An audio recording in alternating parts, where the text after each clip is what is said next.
یدنا ابراہیم علیہ السلام کی طرف آئے جو خشک اور بے آبگا پہاڑیوں میں گھرا ہوا تھا، اس میں پانی، کھیتی، غلہ اور ضروریات زندگی میں سے کوئی ایسی چیز موجود نہ تھی جو انسانی زندگی کو برقرار رکھنے کے لیے ضروری ہے۔ ان کے ساتھ ان کی بیوی ہاجرہ اور صاحبزادے اسماعیل بھی تھے۔ پیفر دراصل دنیا میں پھیلی ہوئی سبت پرستی سے ہجرت اور ایک ایسے مرکز کی تاسیس کے لیے کیا جا رہا تھا جہاں اللہ تعالیٰ کی عبادت کی جائے اور دوسرے لوگوں کو بھی اس کی دعوت دی کیا ہے، اور یہ مرکز ہدایت کا ایک روشن بینار انسانوں کی جائے، پناہ ہو جائے امن اور توحید، حنیفیت اور دین خالص کی دعوت کا نقطہ آغازین کے لیے اللہ تعالیٰ نے ان کے اس عمل خالص کو قبول فرمایا، اس جنگ وادی میں خوب برکت عطا فرمائی، اور اس چھوٹے سے مبارک خاندان کے لیے جو صرف ماں بیٹے پر شامل تھا، جن کو حضرت ابراہیم اس دور افتادہ اور بے آب گیا مصر میں خدق کے بھر وہ چھوڑ گئے تھے، پانی کا ایک چشمہ جاری فرما دیا جو گیر مردم کہلایا، اور الشر تعالیٰ نے اس میں بہت برکت دی۔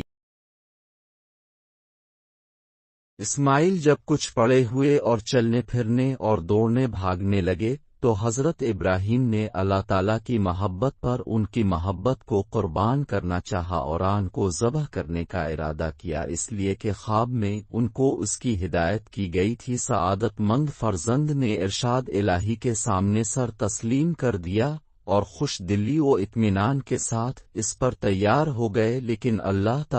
تعالیٰ نے ذبح عظیم ربڑی قربانی زبانی کو اس کا قریہ بنا دیا، اور ان کو مامون رکھتا کہ اوت علی الہی وہ اپنے والد کا ہاتھ بتا سکیں اور محفوظ و معمور خاتم النبیین اور سید المرسلین کے جد امجد بنتے نیز اس امت مسلمہ کے مورث اعلیٰ بننے کا شرف ان کو حاصل ہو، جس پر دعوت الی اللہ اور جہاد فی سبیل اللہ کی ذمہ داری قیامت تک کے لیے ڈالی گئی ہے۔ حضرت ابراہیم کے واپس ہوئے اور باپ بیٹے دونوں نے مل کر اللہ کے گھر کی تعمیر شروع کی۔ ان کی دعا یہ تھی کہ اللہ تعالیٰ اس گھر کو قبول کرے اور اس میں برکت عطا فرمائے، اور وہ دونوں اسلام پر چیگیں اور مریب، اور ان کی وفات کے بعد ان کی اولاد کو یہ دولت اور مبرت حاصل ہوا، وہ اس دعوت کی صرف حفاظت اور پاسبانی ہی نہ کریں اور ہر خطرہ بلکہ ہر نگاہ پیداور راستے کے ہر کانٹے اور پنچر سے اس کو دور رکھیں، بلکہ اس دنیا میں اس کے عئی اور علم بردارین کر رہے، اس کو ہر چیز پر ترجیح دیں، اس کی راہ میں کسی قربانی سے دریغ نہ کریں، یہاں تک کہ یہ دعوت سارے عالم میں پھیل جائے، اور اللہ تعالیٰ ان کی اولاد میں ایک ایسا نی پیدا کرے جو اپنے جدا ابراہیم علیہ السلام کی دعوت کو اثر نو زندہ کرے، اور اس کام کی تکمیل کرتے ہیں کو وہ شروع کر رہے ہیں۔ اور جب ابراہیم اور اسماعیل بیت اللہ کی بنیادیں اونچی کر رہے تھے تو دعا کیے جاتے تھے کہ ہمارے پروردگار ہم کو اپنا فرما بردار بنائے رکھیو، اور ہماری علماء سے بھی ایک گروہ کو اپنا مطیع بنانے ہوا، اور پروردگار ہمیں ہمارے طریق عبادت بتا اور ہمارے حال پر دم کے ساتھ توجہ فرما، بایک تو توجہ فرمانے والا مہربان ہے۔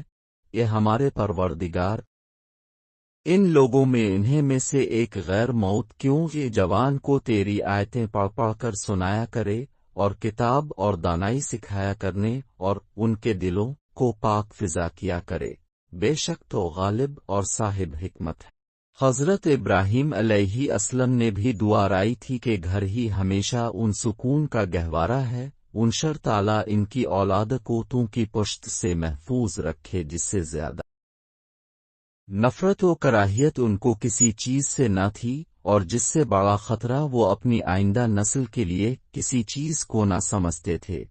اس لیے کہ انبیاء کرام کے بعد ان کی قوموں کا انجام ان کی نظر کے سامنے تھا، اور انہوں نے دیکھا تھا کہ ان کی مسلسل کوششوں اور عظیم قربانیوں کے باوجود یہ قومیں کس طرح ان کے راستہ سے ہٹ گئیں اور ان کے دنیا سے تشریف لے جاتے ہیں۔ شیطانوں حفروں اپنے اپنے وقت کے دجالوہ بہتوں کے پجاریوں اور جاہلیت کے علم برداروں نے ان کو شکار کیا اور نغمہ تر بنایا۔ انہوں نے اللہ تعالیٰ کے حضور اس تمنا کا بھی اظہار کیا کہ ان کی اولادہ اور اولاد کی اولادہ اس دعوت اور جہاں سے برابر رشتہ قائم رکھے اور ان کی بت شکنی شرک و بت پرستی سے نفرت ہو۔ بیزاری رائے حق بین مسلسل محنت اور جد و جہد اپنے بت تراش و بت فروش والد کے مقابلہ میں ان کی صف آرائی، حق گوئی و دل سوزی اور ان کی ہجرت اور ترک کر کی ہمیشہ یاد رکھیے اور بیسوس کرے کہ اتنے نازک اور اہم کام کے لیے اس ویرانے اور ریتیلی و سنگلاخ زمین جو نہ کھیتی کے لائق تھی نہ تہذیب